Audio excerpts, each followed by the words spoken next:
जैन तत्व विद्या का स्वाध्याय हम सभी कर रहे हैं। मुनि ब्रह्मन सागर जी द्वारा विरचित। मोक्ष मार्गस्य नेतारं हेतारं कर्मभूभृतां ज्ञातारं विश्वतत्त्वानां वन्दे तद्गुणलब्धये। नमो अरिहन्ताणं नमो सिद्धाणं नमो आयर्याणं नमो उवज्जायाणं नमो लोये सव्वसाहुणम्। पंच परमेष्ठी भगवान की जय। अगले 45 मिनट के लिए सभी प्रकार के पापों का त्याग करके सभी नौबार नमोकार मंत्र पढ़ लें।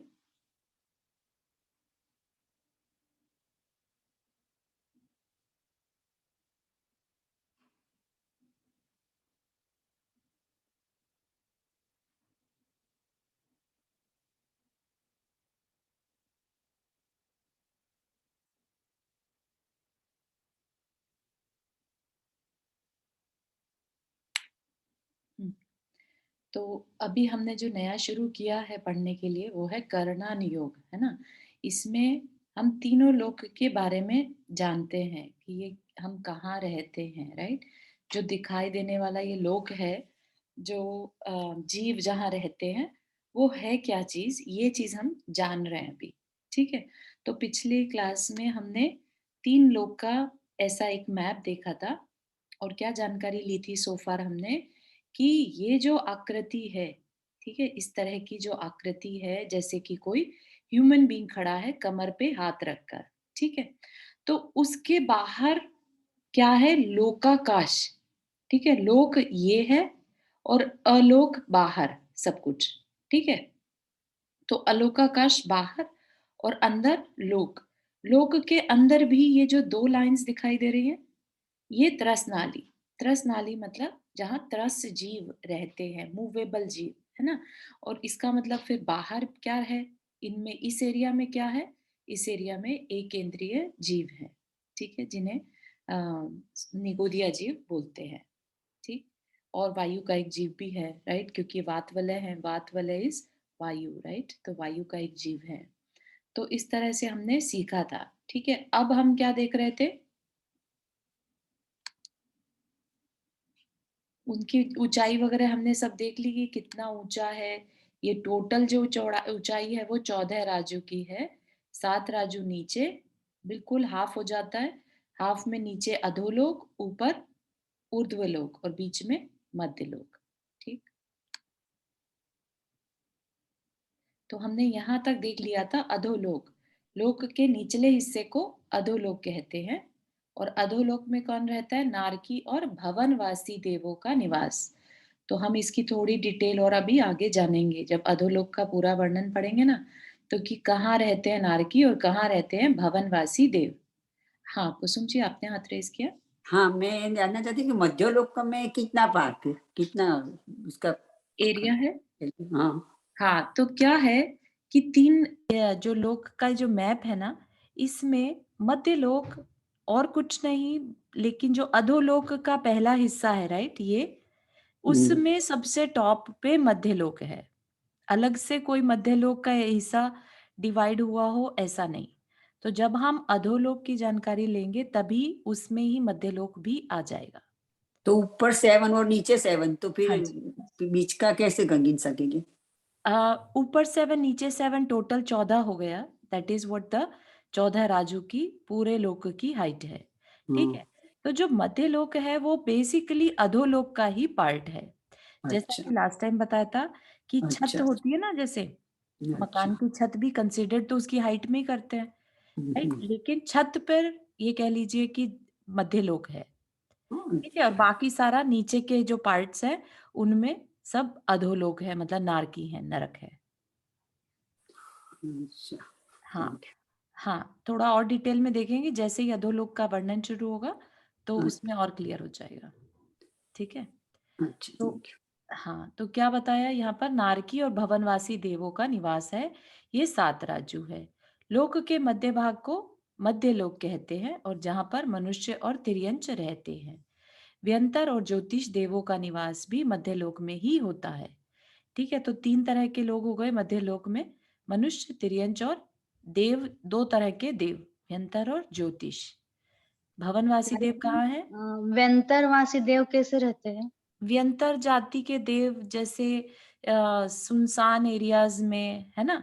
इस तरह से उनके भवन रहते हैं, या फिर वो खुद अपने आप ही वो पेड़ों पर और सुनसान एरिया में, समुद्र द्वीप आदि में व्यंतर जीव रहते हैं, व्यंतर देव रहते हैं। ठीक है। हुँ। और ज्योतिष तो हम सभी जानते हैं, सूरज, चाँद, तारे ये जो हैं, ये देवों के विमान हैं जो हमें दिखाई देते हैं ऐसे, ऐसा जैन भूगोल में बताया है। ठीक है, तो व्यंतर और ज्योतिष देवों का आवास भी मध्य लोक में ही होता है। यह असंख्यात द्वीप और समुद्रों से परिवेष्टित है। मध्य लोक की ऊंचाई 1,40,000 योजन है। मतलब कि मध्य लोक अगर कहें तो बेसिकली जो अधोलोक का टॉप पार्ट है, ठीक है, उसमें 1,00,000 योजन जो है वो मध्य लोक के लिए असाइंड है। ठीक है, तो उतने भाग को मध्य लोक कहते हैं। मध्य लोक की ऊंचाई 1,40,000 योजन है। और ये जो ऊंचाई बताई है ये किसकी है? सुमेरु पर्वत की भी इतनी ऊंचाई है। हाँ, रीटा जी आपने हाथ रेज़ किया? हाँ, जय जिनेंद्र। जय जिनेंद्र। चारू जी, जी, मैं आपको पूछना चाहती थी कि जी। ये व्यंतर ज्योतिषी और भवनवासी देव, हुँ, हुँ। वो एक भावावतारी होते हैं क्या कि ओनली वैमानिक देव होते हैं? एक भवतारी बहुत कम है, अभी आगे हम पढ़ेंगे ना तो उसमें बताया है कि नियम से कौन एक भवतारी होता है, ठीक है? हुँ, हुँ। नियम जिनके हैं कि भई ये अब बने हैं ऐसे, तो ये नियम से एक भव में चले जाएँगे, मोक्ष चले जाएँगे। जैसे कि सौधर्मिंद्र, ठीक है? जैसे कि शची नहीं, शची तो हाँ, शची भी एक भवतारी हो रहती है, और जो लोकांतिक देव होते हैं, ठीक है ना? लेकिन हुँ, हुँ। व्यंतर जाति के देव एक भवतारी होते हैं ऐसा कहीं पर भी मेरे जानने में नहीं आया। और तो और क्या पूछा था आपने? व्यंतर जाति? व्यंतर ज्योतिषी और वैमानिक। हाँ, नहीं, किसी का भी नहीं है, नॉट इवन वैमानिक, क्योंकि वैमानिक देवों से हमने देखा है कि कितनी बार वो वैमानिक देवों से च्युत होकर नीचे धरती पर आते हैं, राइट? जैसे कि अभी हमने महावीर भगवान का ही जीव देखा, राइट? वो हुँ, हुँ। देवगति में गया, राइट? त्रिपृष्ठ राजा बना फिर वहां से आने के बाद, तो मुनि बन के वैमानिक बने, लेकिन इट डजंट मीन कि अपना कल्याण कर लेंगे, राइट? हुँ। नियम नहीं है, तो ठीक है? हुँ। यक्ष यक्षिणी होते हैं वो अम, हाँ, व्यंतर जाति के उनका देव हैं। यक्ष-यक्षी जो होते हैं, उन्हें हम सम्यक दृष्टि तो कह सकते हैं, लेकिन हम एक भवतारी कहें ये ठीक नहीं होगा, क्योंकि डेफ़िनेटली वो एक भवतारी तो नहीं होते, ठीक है ना? हुँ, एक भवतारी के लिए तो आप ये समझ लीजिए बहुत पुण्य और बहुत तपस्या की ज़रूरत है। और यक्ष-यक्षी व्यंतर जाति के तब बनते हैं, जब वो बाल तप करते हैं, राइट? जब हुँ, उन्होंने मरण समय जो है बस शांत परिणाम रखे, लेकिन बाकी कुछ नहीं पता था। वो भी हम थोड़ा और आगे जाके देखेंगे, देवगतियों के बारे में पढ़ेंगे ना, हुँ, चारों हुँ। का डिटेल में वर्णन आएगा तब और अच्छे से क्लियर होगा। ठीक है ये कि देव हुँ, किसमें है देवों का वर्णन? और ये जो आपने जो एक पिछली बार बोला कि मरते समय भाव ठीक थे, तो मतलब मेरे को आप फिर से थोड़ा-सा बताएँगे इसमें आपने अभी जो बोला? हाँ, हाँ। मरते समय भाव ठीक, मतलब कि जैसे कोई पर्सन है, मिथ्या दृष्टि है और बड़े शांत परिणाम से मरण होता है, राइट? तो उसका मरण देवगति उसको मिल जाती है, राइट? तो लेकिन ऐसे में कैसे देव बनेंगे वो? फिर वो व्यंतर जाति के देव बन जाते हैं। या जो कुतप करता है, तप कर रहा है, शरीर को तपा रहा है, तो उस तप का प्रभाव से वो व्यंतर जाति के देव बन जाते हैं। ठीक है? ये मतलब है कहने का, जैसे कोई जानवर है, बहुत शांत परिणाम से मरण हुआ, तो क्या होगा? अब वो सम्यक तो है नहीं, तो क्या होगा उसका? वो व्यंतर जाति का देव बन जाएगा। हमने बहुत सारे उसमें देखा ना कि कुत्ते को नमोकार मंत्र सुनाया, तो वो क्या हुआ? ऐसा नहीं कि वो कुत्ता वैमानिक देव में जाके पैदा हो गया, वो व्यंतर जाति का देव, यक्ष बन जाते हैं, राइट? फिर वो आकर और उनको हेल्प करते हैं जिनकी वजह से वो कभी जिनकी वजह से वो देव बन पाए थे। एक और जैसे एग्ज़ाम्पल मैं नाग-नाग में कभी हुआ था पार्श्वनाथ के समय में। पार्श्वनाथ हाँ, भगवान का, हाँ जी। हाँ, जो पार्श्वनाथ भगवान का केस है, उसमें वो शायद भवनवासी देव है ना? नाग कुमार जाति के। धरणेन्द्र और पद्मावती। तो वो भी हम देखेंगे जो भवनवासी हैं उनकी क्या क्या सब कैटेगरीज हैं, और ठीक है ना। तो थोड़ा सा और आगे चलते हैं तो शायद क्लियर होगा। और किसी को कोई question before we move to अधोलोक? ठीक है, तो जो ऊर्ध्वलोक है, अब ऊर्ध्वलोक क्या है? ऊपर लोकांत तक ऊर्ध्वलोक है, मध्य लोक से ऊपर। लोकांत मतलब जहां तक लोक का अंत है, ठीक है, जो हमने इस मैप में क्लियर दिखता है ना अपने को। तो ये बिल्कुल टॉप यहाँ तक, ये जो लाइन दिखा रही है, ये यू शेप दिखाई दे रही है, ये सिद्धशिला, ठीक है ना। सिद्धशिला बिल्कुल आकाश के टॉप पे है, लोक के टॉप पे है। ऊर्ध्वलोक में वैमानिक देवों का वास स्थान है। सब वैमानिक देव ऊपर के भाग में रहते हैं। मुक्त जीव ऊर्ध्वलोक के शिखर पर विराजमान रहते हैं। मुक्त जीव मतलब सिद्ध, ठीक है।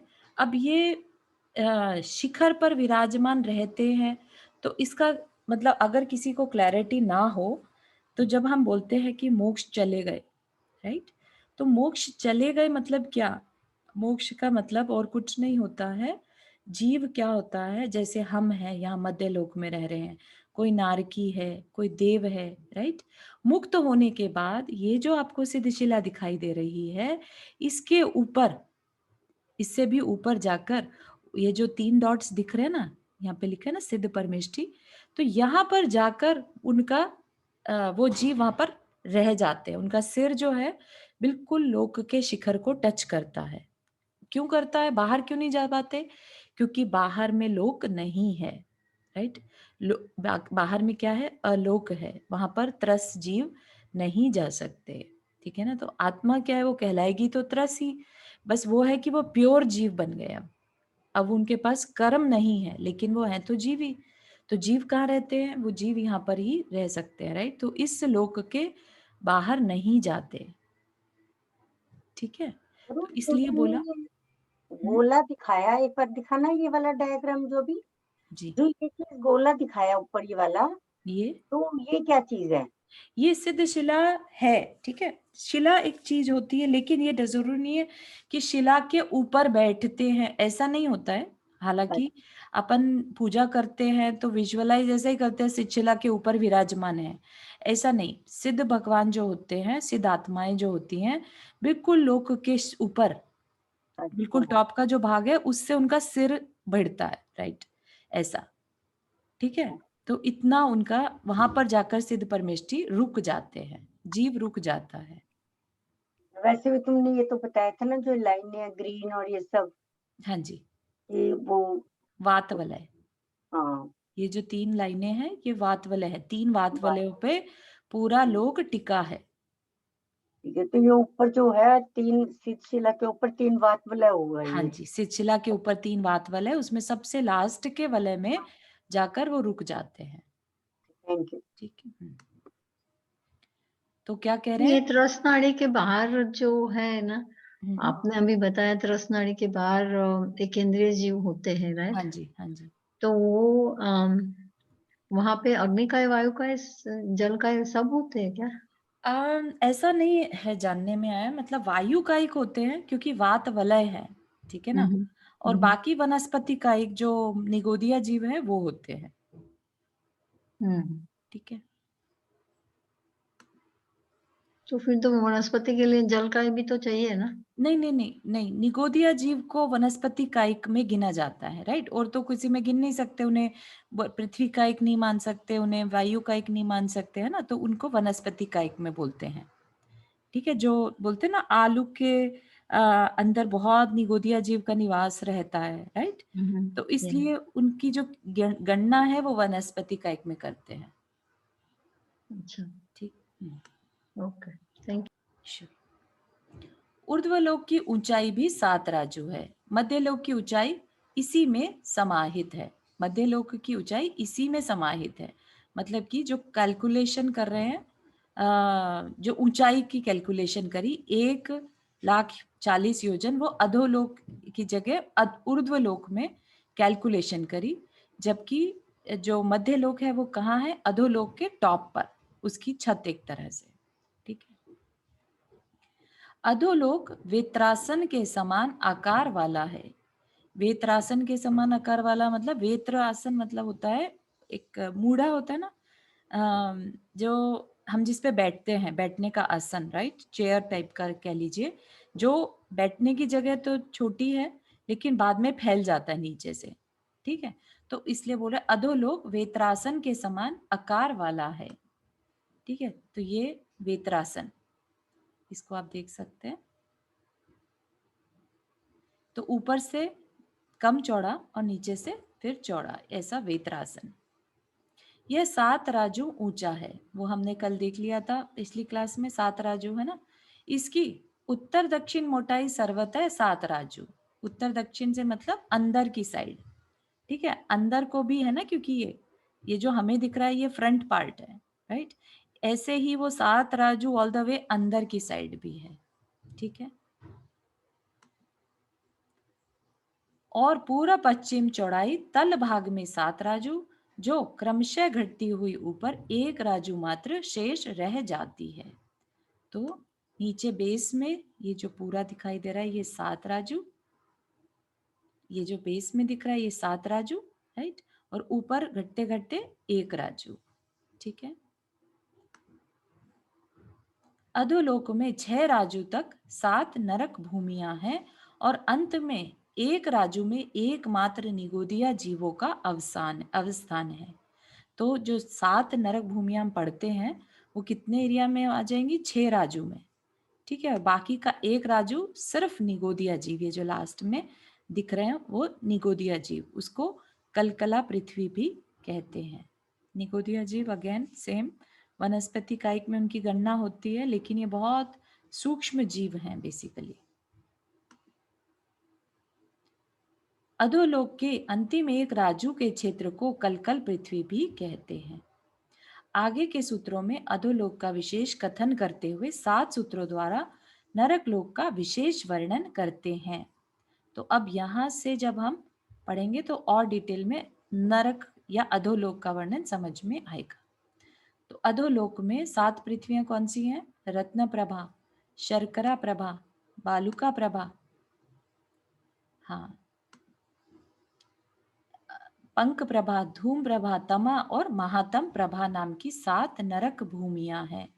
नरक सभी ने सुना है वर्ड, राइट। नरक जहां नारकी रहते हैं, ठीक है। इन भूमियों की प्रभा इनके नाम के अनुरूप ही है, मतलब कि प्रभा मतलब इनकी रोशनी, इनके अंदर जो रोशनी है वो इनके नाम के अनुरूप ही है।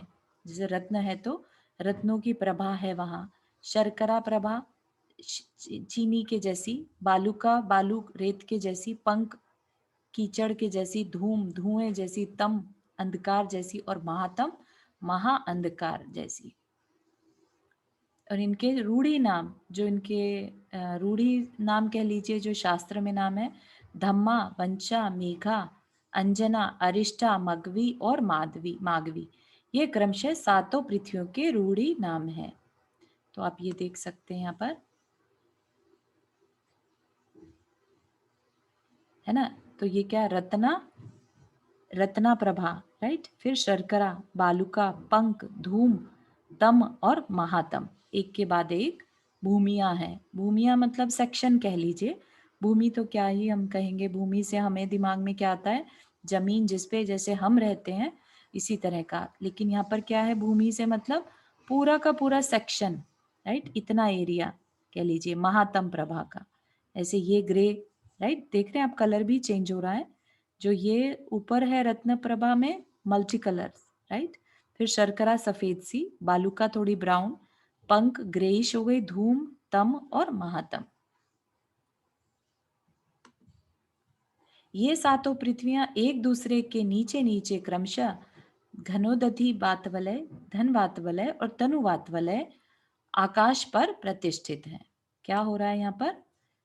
हर एक पृथ्वी के बाद 3 सेक्शन आ रहे हैं, ठीक है। ये तीनों वातवलय बीच बीच में आ रहे हैं, ठीक है। सब में देखिएगा आप। सबसे नीचे जो कलंकना पृथ्वी दिखाई हाँ वो क्या जी, चीज है? वो इसमें अभी निगोदिया जीव है। बताया ना कि जो 7वें नरक के नीचे 1 राजू का एरिया सिर्फ निगोदिया जीव। द्विगोदिया जीव हैं, उसको कलकल पृथ्वी या कलकला पृथ्वी भी कहते हैं। अच्छा, ठीक है। ठीक है। अब जो हम ये सेक्शन देख रहे हैं पृथ्वियों के, नरक नारक भूमि के, उनमें हर एक में सेक्शन में क्या है, 3 वातवलय। ठीक है, 3 अलग अलग, तीनों वातवलय हैं यहाँ पर। इनकी मोटाई कितनी है उसमें देख लेते हैं।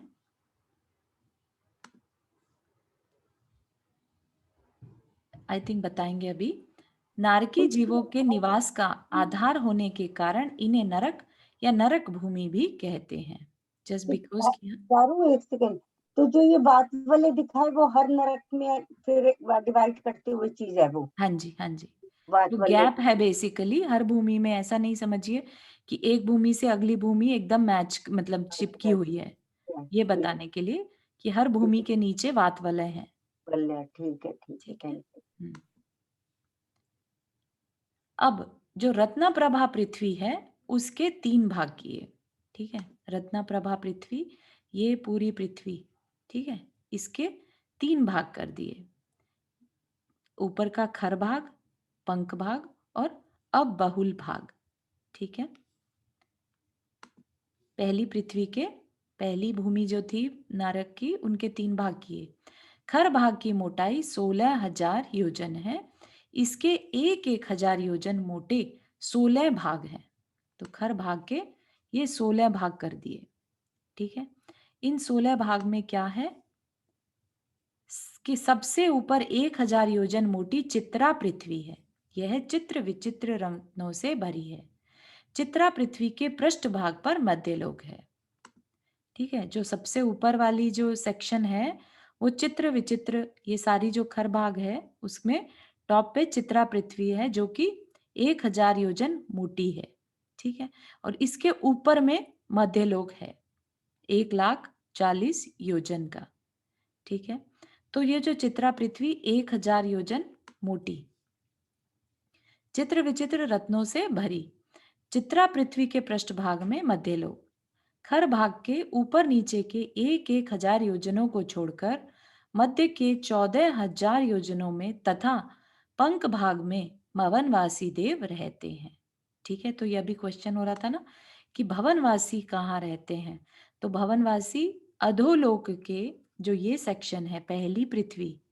ठीक है, पहली पृथ्वी क्या है, रत्न प्रभा पृथ्वी। ठीक है, उसके इन सेक्शन में जो ऊपर का भाग है खर भाग, उसमें 1,000 योजन की तो रत्ना पृथ्वी हो गई, राइट, चित्रा पृथ्वी, सॉरी चित्रा। उसके बाद 1,000 योजन छोड़कर बाकी का जो ये एरिया है इसमें भवनवासी देव अपने अपने भवनों में रहते हैं।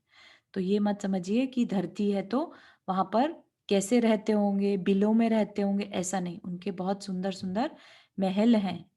तो पाताल में जैसे बोलते हैं ना महल, बहुत सुंदर सुंदर उनके वहां महल बने हुए हैं। और यहाँ तक पंख भाग तक भवनवासी देव रहते हैं। हाँ रीटा जी, आपने हाथ रेस किया।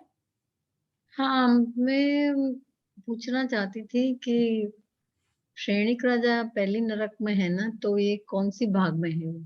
हाँ, पहली नरक में अबहुल भाग में है। अच्छा, अबहुल वो है ना, हाँ, इसमें नारकी रहते हैं। ऊपर के 2 भाग में भवनवासी देव रहते हैं, नीचे के भाग अबहुल भाग में नारकी रहते हैं। वो आगे अब बता रहे हैं। अच्छा, वो पर आगे जाते हैं, आगे पीछे जाते हैं कि नहीं? जहाँ पे है वहीं पे स्थिर वहीं होते हैं। रहते हैं, हाँ, ये नहीं कि वो उधर से उठ के शर्करा प्रभा में चले गए, नहीं, हम्म, ऐसा नहीं। ओके, ठीक है, थैंक यू। चलो, ठीक है, तो वो तो पंख मेरी भाग में बाउंड्री बना दी बात वाले कि वो इसलिए जा ही नहीं सकते एक से दूसरे में। हाँ, ये नहीं मालूम कि वो क्यों नहीं जा सकते, देव जा सकते हैं, राइट, उसी वातवलय को क्रॉस करके, लेकिन तो ये हम्म, कैपेसिटी की बात है। हम्म। पंख भाग में भवनवासी देव रहते हैं। पंख भाग की मोटाई 84,000 योजन है और अबहुल भाग के ऊपर नीचे 1,000 योजन को छोड़कर शेष भाग में नारकी जीव रहते हैं। इनकी मोटाई 80,000 योजन है। इस प्रकार रत्नाप्रभा पृथ्वी की कुल मोटाई 1,80,000 योजन है। ठीक है, क्या बता दिया, जो इतना ये सबसे बड़ी जो पृथ्वी है वो पहली पृथ्वी है, सबसे ज्यादा एरिया जो ले रही है वो पहला नरक लेता है, ठीक है, रत्नप्रभा पृथ्वी, ठीक है, 1,80,000 योजन टोटल। ये लंबाई के हिसाब से सबसे ज्यादा लगती है, लेकिन अगर मतलब एरिया वाइज तो पता नहीं ये सबसे बड़ी है या नहीं, क्योंकि देखिए, जिस त्रसनाली के हिसाब बाहर तो जीव नहीं रह सकते, तो ये तो दिमाग में नहीं रखिएगा कि यहाँ पर कोई रहता होगा, है ना। तो इस हिसाब से ये जो रेक्टेंगल है ये सबसे बड़ा रहेगा, हाँ ठीक है। उसके बाद शर्करा प्रभा का, फिर उसके बाद छोटा हो गया और छोटा बालू का, फिर पंख, फिर धूमतम, ठीक है, ऐसे। हाँ, भूमिका जी आपने हाथ रेज किया। चाची ने चारू जो खर भाग की चित्रा भूमि है तो वहां पर कोई भी नहीं रहता। खर भाग की चित्रा भूमि पर कोई नहीं रहता, लेकिन अभी देखेंगे उसमें सुमेरु पर्वत का जो है ना बेस 1,000 नीचे अंदर रहता है, हाँ ठीक है, तो वो अंदर रहेगा उसके बेस में। चित्रा पृथ्वी, बेसिकली चित्रा पृथ्वी उसका बेस है सुमेरु पर्वत का। ठीक है, शेष पृथ्वियों की मोटाई। चारू, एक सेकंड, हाँ जी, ये जो पीछे बीच में तुमने एक बार डायग्राम दिखाओगे, जैसे बीच में तो त्रस नाड़ी जो बताई थी ये हाँ नीचे जी, से ऊपर तक, तो जो ये नरक जो दिखाया है इसमें भी बीच में हाँ, सेम सेम रहेगा। त्रसनाड़ी के बाहर कोई जीव, एक इंद्रिय से बड़ा कोई जीव नहीं है। त्रस मतलब 2 से लेके 5 तक, 5 तक। अच्छा, तो इसी में सारे रहेंगे फिर। इसी में ये सब। ठीक है, तो ये कितनी हो गई? 1,80,000 योजन नीचे की तरफ, है ना। शेष पृथ्वियों की मोटाई क्रमशः 32, 28, 24, 20, 16 और 8,000 योजन है, और इनमें ऊपर नीचे के 1,000 योजनों के छोड़कर शेष भाग में नारकी जीव निवास करते हैं। तो उन 1,000 में कोई नहीं रहता, जो भी उनके रहने के स्थान बने हुए हैं वो उस 1,000 को छोड़कर फिर बने, ठीक। अब नरक भूमियों का अवस्थान। मेरू पर्वत के तल भाग के नीचे सर्वप्रथम 1,80,000 योजन मोटी पहली पृथ्वी है। इसके नीचे एक सेकंड चारू, सॉरी बार बार पूछने के लिए। जैसे तुमने ये बताया कि 1,000 वो छोड़ के, तो उस 1,000 में फिर कौन रहता है योजनों में? कोई नहीं रहता है, वहां पर एम्प्टी है वो। जो वो वातवल है वो चीज को कहा 1,000 नहीं नहीं योजन? नहीं, बात वाले अभी बता रहे हैं आप, एक बार अच्छा, कंप्लीट कर लें, फिर आप जो क्वेश्चन होगा फिर आप पूछ सकते हैं। एक बार नरक का पूरा करते हैं फिर क्वेश्चन लेंगे, ठीक है। मेरू पर्वत के तल भाग के नीचे सर्वप्रथम 1,80,000 योजन मोटी पहली पृथ्वी है, ठीक है, जो हमने देखी पहली पृथ्वी रत्नप्रभा। इसके नीचे 20,000 योजन वाले 3 वातवलय हैं। तो जो हर पृथ्वी के नीचे ये तीन वातवलय 20,000 योजन के हैं, तो 60,000 योजन यहीं पर ये हो गया। उसके बाद फिर 28,000 योजन मोटी दूसरी पृथ्वी है। इस पृथ्वी का अंतिम पटल मेरू पर्वत से 1 राजू नीचे है। मतलब कि अंतिम पटल होता है उसका सेक्शन, ठीक है। इन सारे ये जो नरक है, नरकों में पटल होते हैं। जैसे पहले में 13 पटल हैं, इस तरह 11 पटल, फिर इस तरह कम होते होते, राइट। तो इस तरह के पटल की बात करें तो अंतिम पटल मेरू पर्वत से 1 राजू नीचे है। तो जो 1 राजू नीचे है, यहां से आप देखिए कि 1 राजू नीचे है, तो यहां तक, ठीक है, यहां तक ये जो ये वाला पटल है सेकंड पृथ्वी का, वो 1 राजू का एरिया कैलकुलेट होगा, इसलिए बता रहे हैं कि 1 राजू हो जाता है एरिया। तो थोड़ा कैलकुलेशन टाइप से रहेगा, ठीक है। इसमें आप बहुत ज्यादा कंफ्यूज नहीं होइए, जस्ट जानकारी के लिए है। इसमें हमें बहुत कुछ याद रखने जैसा भी नहीं रहता, ये सिर्फ इसलिए है कि ये जिनवानी का पार्ट है और हम सबको समझना चाहिए, ठीक है ना। ये कितना हमारे काम आएगा ये सबकी अपनी अपनी स्वाध्याय की इंटरेस्ट पे डिपेंड करता है। उसके नीचे पुनः पूर्ववत 3 वातवलय और आकाश का अंतराल है। 3 वातवलय फिर से आ जाएंगे 20-20 हजार के। उसके उपरांत 24,000 योजन मोटी तीसरी पृथ्वी है। इसका अंतिम पटल मेरू पर्वत से 2 राजू नीचे है। मेरू पर्वत क्योंकि सबसे टॉप पे है, राइट? अधोलोक के सबसे टॉप पे मेरू पर्वत है, इसलिए वहां से काउंट कर रहे हैं। तो जो उसके बाद की पृथ्वी का अंतिम भाग है, अंतिम पटल है, वो मेरू पर्वत से टोटल 2 राजू नीचे पड़ता है। इसी प्रकार चौथी, पांचवी, छठी और सातवीं पृथ्वी एक दूसरे के नीचे नीचे मेरू पर्वत से क्रमशः 3, 4, 5 और 6 राजू नीचे है। उससे नीचे एक राजू मोटी कलकल पृथ्वी है। इसमें मात्र एकेंद्रीय जीवों का वास है। ठीक है, यहां तक समझ में आया? अब कोई क्वेश्चन यहां तक? हाँ, मुझे क्वेश्चन है चारू। हाँ, तो ये जो हम लोग कहते हैं कि मध्य लोक और अधोलोक की जो पहली भूमि है उसके बीच में कोई बात वाला नहीं है। मध्य आपने लोक, बताया कि जो घर भाग का पृष्ठ भाग है वो मध्य लोक है, हाँ राइट? हाँ हाँ हाँ हाँ, तो वहां उसके पर बीच में कोई कोई, नहीं, वहां वात वलय नहीं है, वहां पर सीधा सुमेरु पर्वत शुरू हो जाता है। हाँ, तो क्वेश्चन ये कि हम जब यहाँ पे सागर देखते हैं, राइट, हमारे जो समुद्र है यहाँ पर, उनकी जो गहराइयां होती है, पूरा जो उनका लास्ट वाला पार्ट है वो मध्य लोक का खत्म हो जाता है। मध्य लोक कैसे समझे, मतलब हाँ, विजुअलाइजेशन के लिए मध्य पूछे। लोक, मध्य लोक ऊपर है, राइट? यहाँ पर तो उसमें क्या है, 1000 योजन, ये जो है इसको मानना, 1000 योजन बहुत बड़ा एरिया है। यहाँ पर जब मेजरमेंट करते हैं तो 1 योजन इक्वल टू 8 मील। ठीक है, तो ये जो गहराई है ये एक तरह से 8000 मील की गहराई है। ठीक है, तो इतना गहरा तो कोई समुद्र वगैरह नहीं रहता, तो जो वो हमें दिखते हैं वो तो बहुत कम गहराई वाले होते हैं। ठीक है ना? तो तो समुद्र जितने भी होते हैं हाँ उनके हाँ, नीचे फिर क्या होता है, मतलब? ये रत्ना पृथ्वी आएगी ना, रत्नों से बनी हुई पृथ्वी। हाँ, बट फिर वो अधोलोक ही स्टार्ट हो जाएगा ना, रत्नों से बनी हुई पृथ्वी इज लाइक पार्ट ऑफ हाँ घर भाग, राइट? हाँ हाँ तो हाँ वो अधोलोक स्टार्ट हो जाएगा। तो हाँ दैट्स जी, व्हाट माय क्वेश्चन इज हाँ हाँ कि हाँ, जब बिल्कुल। समुद्र खत्म होगा वहीं से हाँ, रत्न प्रभा वहीं शुरू हो से जाएगा। Ratna Prabha, yes yes yes. Okay, चलो, अब है नरक पटल। पटल मतलब, हाँ जो समुद्र वगैरह है वो तो मध्य लोक में है ना, हाँ जी हाँ जी, अधोलोक में तो नहीं आएंगे ना वो नहीं नहीं नहीं, जो ये सारे खंड ये खंड सब मध्य लोक में है। लोग। ठीक है, थैंक यू। चलो, सातों नरक भूमियों में 49 पटल या प्रस्तार हैं। प्रस्तार मतलब कह लीजिए, या ये जो लाइंस दिख रही है ना, ये पटल हैं बेसिकली। ये क्या है बेसिकली कि जैसे बिल्डिंग्स होती हैं, राइट? तो बिल्डिंग्स हैं ये, उनके माले हैं, राइट? अब मालों में डिजाइन है अंदर कि कौन कहाँ रहेगा, राइट? तो वो उनके क्या कहलाते हैं, बिल कहलाते हैं। ठीक है, पहले तो माले हो गए, तो पहले भाग में, अभूल भाग में 13 पटल हैं। 13 पटल के अंदर फिर इनके बिल होते हैं। बिल को विमान जैसे कहते हैं ना, देवों के लिए विमान वर्ड यूज करते हैं और नारकी के लिए बिल।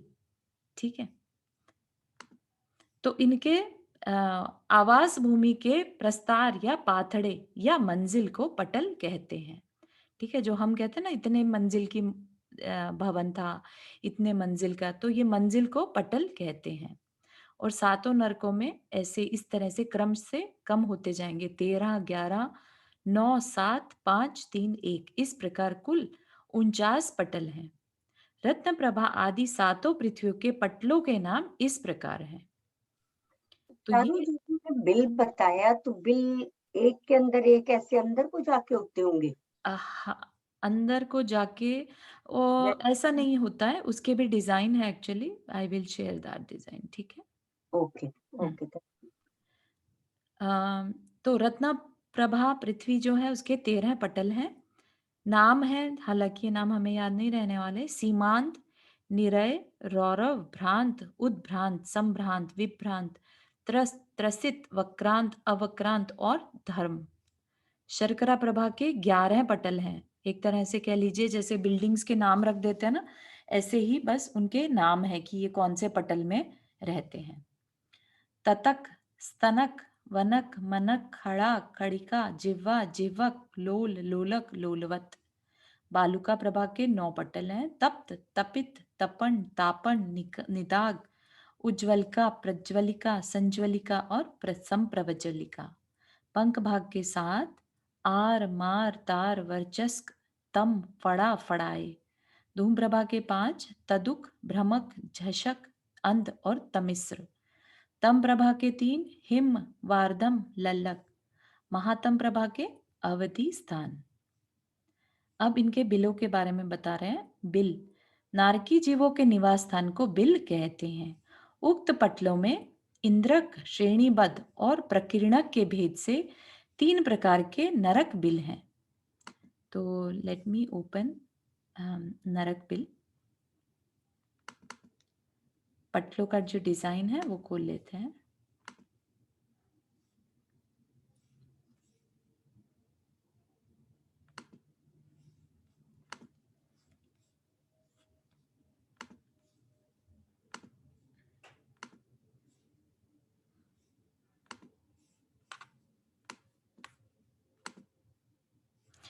हाँ, तो ये क्या एग्जाम्पल लिए तम प्रभा पृथ्वी का, ठीक है, जिसमें कि 3 पटल हैं। 3 पटल मतलब 3 ही इस तरह से पटल मतलब सेक्शन है, 3 बिल्डिंग है या 3 मंजिल है, ठीक है।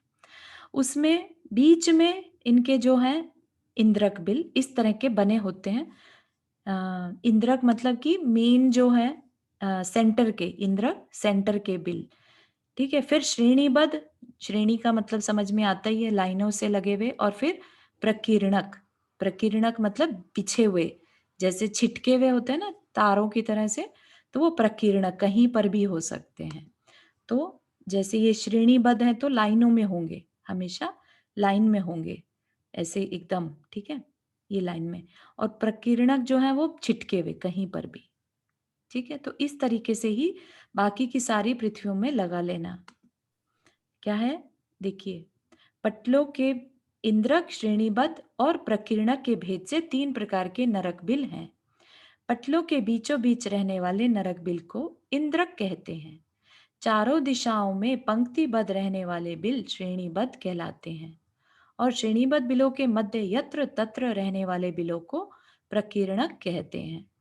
7 पृथ्वियों के 49 पटलों में 49 इंद्रक, 9,604 श्रेणीबद्ध और 83,90,347 प्रकीर्णक बिल हैं। इतने बिल इनमें असंख्यात नारकी रहते हैं, ठीक है ना। और नरक बिलों की कुल संख्या 84 लाख है।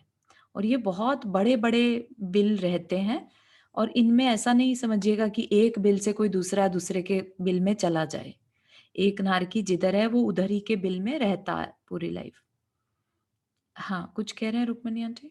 हाँ, चारू, ये जैसे तुमने बनाया, एक मिनट ये दिखाओगे नहीं, 3 मैंने लोग। नहीं बनाया है, आई जस्ट फाउंड मतलब इट। तुमने हाँ नहीं हाँ बनाया, हाँ मतलब हाँ, ठीक है। जैसे ये जो बना हुआ जी है, जी। तो जो ये बड़े वाला दिख रहा है, हाँ ये इंद्रक बिल बताया ना शायद। हाँ जी तो हाँ जी। इसमें भी ये के नारकियों के भेद होते होंगे कि जो कौन सा नारकी अच्छा श्रेणी का, या कोई जैसे अलग अलग बिल बना दिए, इधर 3 बना दिए, ऐसे हाँ एक ही में 3 अलग अलग बिल बना दिए। हाँ, ये ज्यादा मुझे नहीं इस बारे में जानकारी कि कैसे डिसाइड होता है कौन इंद्रक में जाएगा। और वो तो वो शायद थोड़ा सा और हायर उसमें आज चला जाएगा अपनी, है अच्छा, ना। हाँ, ठीक लेकिन जहां तक मेरी जानकारी है वो तुम यही इतना कि अच्छा समझा रही हो ना, तो लगता है कि तुम्हारे सभी टीचर। कुछ जान लो। नहीं नहीं, I wish I could explain everything. हाँ, बट जो मेरी जानकारी है वो ये कि नारकियों में डिफरेंस नहीं रहता है सच कि कोई वहां का राजा हो और वो कोई बाकी प्रजा हो, हाँ, ठीक है, सब तो नारकी एक जैसे होते हैं। जैसे बड़ा बना दिया ना इंद्रक, और हाँ, वो बाकी। सिर्फ सेंटर दिखाने के लिए। अच्छा, ठीक है। हाँ हाँ, बाकी ऐसा डिफरेंस नहीं है कि वहां पर अच्छे नारकी रहते हैं और हाँ, बाकी बुरे नारकी, ऐसा नहीं। नरक थैंक नरक सब बराबर है। यू। ये पिक्चर आप दिखा रहे हो ना, वो कौन सी किताब में है? ये मुझे एक ऑनलाइन मिली थी एक्चुअली। हाँ हाँ, हाँ, तो चारू, ये भी ये भेज ये देना एक बार, जैसे पहले हाँ हाँ भेजा। हाँ, आई विल। ये किसी माता जी ने बनाई है की बुक है, उनकी तिलोय परिणति बुक के आधार पर, त्रिलोक सार पर आधारित। तो मतलब है, ऑथेंटिक है, इतना पता है। आचार्य श्री के संघ की कोई माता जी हैं, उन्होंने उनकी बुक के आधार पर है ये। वेबसाइट अच्छा, का अगर चाहिए तो I can forward that website. या yeah, that would be good. Sure. Thank you. हम्म। नारकियों के दुख। अब मुझे नारकी, क्वेश्चन। हाँ शिल्पा जी बोलिए। हाँ, ये 84 लाख जो हमने बोला है तो यही वाला हम लोग देखते हैं ना, 84 लाख में से हमारा जीव जाता है, तो यही इसी से रिलेटेड है ये चीज? नहीं, इससे रिलेटेड नहीं है, वो 84 लाख योनियां हैं। योनियां ओके, हाँ डिफरेंट है ना, हाँ जन्म के स्थान। ये 84 लाख बिल हैं, बिल हैं नारकियों के रहने के स्थान। हाँ। ठीक है। चलो। फिर नारकियों के दुख। नारकी जो जीव बन जाता है इंसान, नरक में जब जाता है तो किन वजह से जाता है, कोई बताएगा? जब हम नरक कोई जाता है तो कैसे, क्यों जाता है? तत्वार सूत्र में अपने कर्म कहने से। कर्म। आर्त ध्यान, तीव्र कषाय। तीव्र कषाय, तीव्र बहुत कषाय। सुंदर। हम्म। एक आर्त ध्यान या रौद्र ध्यान के लिए बस। रौद्र ध्यान, हाँ हाँ। और हाँ, बहुत सारा परिग्रह करने से। हाँ, बहुत सारा परिग्रह, बहु आरंभ बहु परिग्रह। यानी मिथ्यात्व से। हाँ, मिथ्यात्व से नरक में जाइए जरूरी नहीं है, मिथ्यात्व से तो कहीं पर भी जा सकता है, चारों गतियां खुली हैं उसके लिए। हाँ हाँ, ये आया डिपेंड था। करता है बहु आरंभ और बहु परिग्रह। बहु आरंभ परिग्रह। मतलब बहुत हिंसा, जो ये हाँ। लेदर का काम करना और स्लॉटर हाउस खोलना और बिना वजह मारना, राइट, ये सब क्या है, हाँ, रौद्र ध्यान के अंतर्गत आ जाता है। रौद्र क्योंकि ध्यान कोई आता किसी है। को मार के क्यों मारता है, खुश होता है क्योंकि मार के, ठीक है ना, राइट। मरण करके। और एक है कि बहुत आरंभ परिग्रह करना, मतलब कि सब कुछ मुझे मिल जाए, ऐसा भाव अंदर में कंटिन्यूअस बनाए रखना भी नरक का कारण बनता है। जितनी जरूरत नहीं है हमारी, हम उससे ज्यादा की इच्छा करें तो भी हम अपने लिए नरक का ही रास्ता खोलते हैं, ठीक है ना। आर्त ध्यान से त्रियंच गति में जाते हैं ना। हाँ, आर्त ध्यान से आप त्रियंच। ध्यान से जो मुख्यता तिर्यंच की है, त्रियंच जाने की। को मनुष्य भी बन सकते हैं, आर्त ध्यान से नरक में भी जा सकते हैं अगर हाँ, तीव्रता है तो। हाँ, हाँ। ठीक है। मतलब ये पांचों पाप जो फॉलो नहीं करेंगे ना, ज्यादा तीव्रता रहेगी, पाप, अहिंसा, हाँ, सत्य, बहुत असत्य। पापों में इन्वॉल्व रहना, हम्म। पांचों पाप में बहुत हाँ ज्यादा इन्वॉल्व रहना। देखो हल्का फुल्का तो सभी से होता ही है, तो है नहीं कि गृहस्थ पाप नहीं करते, पाप करते हैं लेकिन उसकी तीव्रता नहीं रहती है ना। तीव्रता से किए हुए पाप जो हैं वो नरक का कारण बनते हैं। तो अब जब नरक पहुंच गए तो कैसे दुख भोगने पड़ते हैं, उनकी डिटेल है यहाँ पर। ऐसा लगता है कि बस अब जिंदगी में कभी इस बारे में सोचना ही नहीं, पापों से बच के रहना। ठीक है, तो क्या है, क्षेत्र जनित। कषाय वगैरह भी सब इसी में ही आ जाती होगी। कषाय सिर्फ कारण बनती है, उसके बाद आपने क्या कार्य किया, राइट, अच्छा। उस पे डिपेंड करता है। राइट, किसी को बहुत गुस्सा आ गया और उसने किसी का मर्डर कर दिया जाके, राइट, तो फिर वो कषाय कारण बन गई उसमें। लेकिन किसी को कषाय हुई, बहुत गुस्सा आ रहा है लेकिन उसने अपने गुस्से को कंट्रोल कर लिया, तो उसकी कषाय जो है वो नरक जाने का कारण नहीं बनेगी, ठीक है। क्षेत्र जनित दुख मतलब कि ऐसा जगह जहां पर जाने मात्र से दुख है, ठीक है। फिर वहां शारीरिक दुख है, शरीर में कितनी तकलीफ है, मानसिक दुख है, और असुरकृत दुख है। असुरकृत मतलब जो असुर कुमार जाति के देव वहां जाकर लोगों को भिड़ाते हैं, वो वाला भी दुख है। तो 4 प्रकार के मेन दुख में डिवाइड कर दिया। अदरवाइज तो ऐसा बोलते हैं ना कि कोटि जीव से भी ना बताया जाए, इतने दुख है नरक में। क्षेत्र जनित दुख क्या है, नारकी जीव नरक क्षेत्र संबंधी अकथ दुख का अनुभव करते हैं। अकथ मतलब ना बताए जा सकने लायक दुख का अनुभव करते हैं। अनुभव मतलब ये नहीं है कि सिर्फ हमने देख लिया और हो गया, अनुभव मतलब उसको एक्सपीरियंस करते हैं, ठीक है। तो क्षेत्र संबंधी अकथनीय दुख का अनुभव करते हैं। वहां की भूमि का स्पर्श करते हुए उन्हें इतनी तीव्र वेदना होती है मानो एक साथ हजारों बिच्छुओं ने डस लिया हो। तो क्या होता है कि जो जैसे देवगति है, राइट, देवगति में जब मनुष्य जाता है तो कैसे पैदा होता है, एक शैया के ऊपर, बेड के ऊपर, बस वो अंतर मुहूर्त में उसको पूरा शरीर मिल जाता है और सजा धजा बिल्कुल युवा अवस्था में खड़ा हो जाता है, ठीक है। पूरा ज्वेलरी के साथ, अच्छे अच्छे कपड़े और सुंदर सा बेड, सॉफ्ट, बिल्कुल इस तरह का देवगति में उत्पन्न हो रहा है। यहाँ पर उत्पन्न होता है तो कैसे होता है, जैसे ही पैदा होता है इतनी जोर से उसका शरीर ऊपर की तरफ उछलता है, ठीक है, पूरा होते ही, कंप्लीट होते ही, और फिर वो वापस आता है, नीचे गिरता है। तो जितनी भी वो भूमि, चुभने वाली भूमि है, उसके ऊपर आकर डल जाता है एकदम से। तो सोचो हजारों बिच्छुओं ने डस लिया, ऐसा उसको तकलीफ होती है जन्म के साथ ही, विद इन अंतर्मुहूर्त उसको ऐसा जंप, मतलब हर नरक नारकी को करना ही पड़ता है। ये उसके साथ नियामक है कि वो इस तरह उसका शरीर उछलता है और नीचे आके कंटीली जमीन पर पड़ता है। ठीक है, वहां की मिट्टी और नारकी जीवों का शरीर अत्यंत दुर्गंधित होता है। ऐसा कहा गया है कि 7वें नरक की मिट्टी इतनी दुर्गंधित होती है कि उसकी गंध मात्र से 4 कोस तक के मनुष्य मर सकते हैं। 4 कोस मतलब 1 मील, राइट?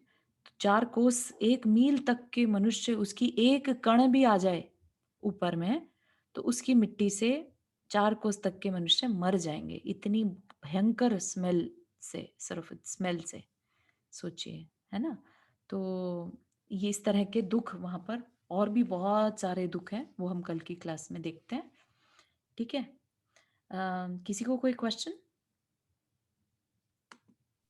चारू, मुझे क्वेश्चन तो इस टाइम नहीं है, मुझे तुम्हारे से बात करनी है। मैं कितने थोड़ी देर में कर सकती हूँ हाँ, आप इस क्लास के बाद कर लीजिए। ओके, ठीक है, जी, ओके। चारू, जो भवनवासी देव होते हैं उनका भी ऐसे ही होता है जन्म? नहीं नहीं नहीं, जो भवनवासी नीचे देव तो बिल्कुल वैसे ही, जैसे ये मैंने क्या किया, भवनवासी देव तो वैसे ही पैदा होते हैं जैसे जैसे बाकी देव पैदा होते बाकी देव। हाँ हाँ, हैं। ओके, वो तो बिल्कुल भवन है, भवन मत कुमारों की तरह पैदा होते हैं, राजकुमारों की तरह। आपने ये सब कहाँ से सीखा है? हाँ, आपने ये इतनी नॉलेज, मतलब इतना एक्सप्लेनेशन सब कहाँ से सीखा है?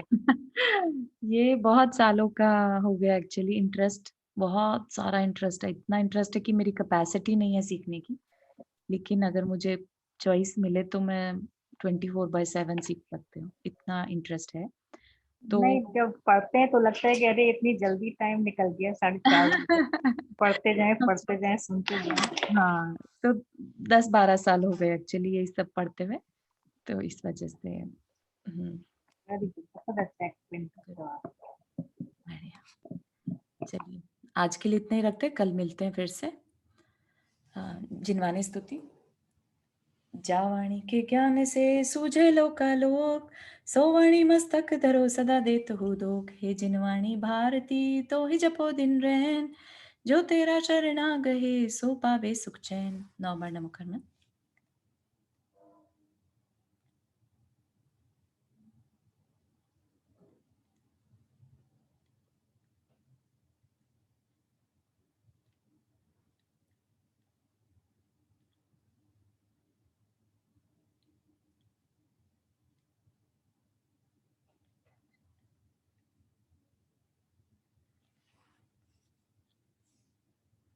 जय जिनेन्द्र। जय जिनेन्द्र। जय जिनेन्द्र। जय जिनेन्द्र सभी को। जय जिनेन्द्र। जय जिनेन्द्र सभी को।